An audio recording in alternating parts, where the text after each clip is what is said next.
U.S. Air Force is ramping up its airstrikes in Afghanistan, a sign that hostilities are increasing there as the fight against ISIS in Iraq and Syria seems to be winding down. Lucas Tomlinson has details from the Pentagon. The U.S. military has dropped twice as many bombs on the Taliban and ISIS in Afghanistan this year compared to all last year, a level not seen since 2012, according to a new report by the U.S. Air Force. The rise of strikes coincides with roughly 3,000 additional American troops recently arriving in Afghanistan to ramp up the fight against the Taliban.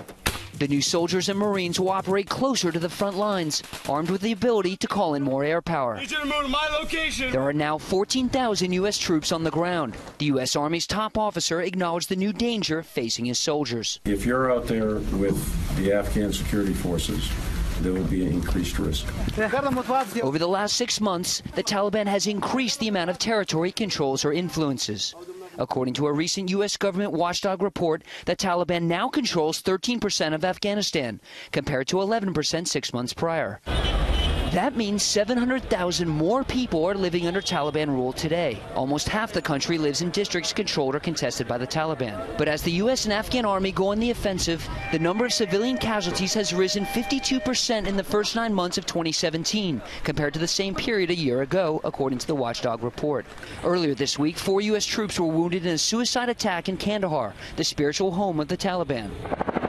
In late October, Chief Warrant Officer Jacob Sims, a helicopter pilot with the 160th Special Operations Aviation Regiment, died when his MH-47G Chinook crashed outside Kabul.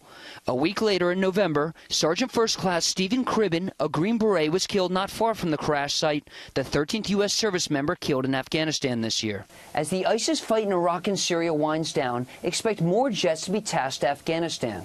Despite the planned increase, the total number of U.S. bombs dropped there is less than 8% of the total number dropped against ISIS in Iraq and Syria.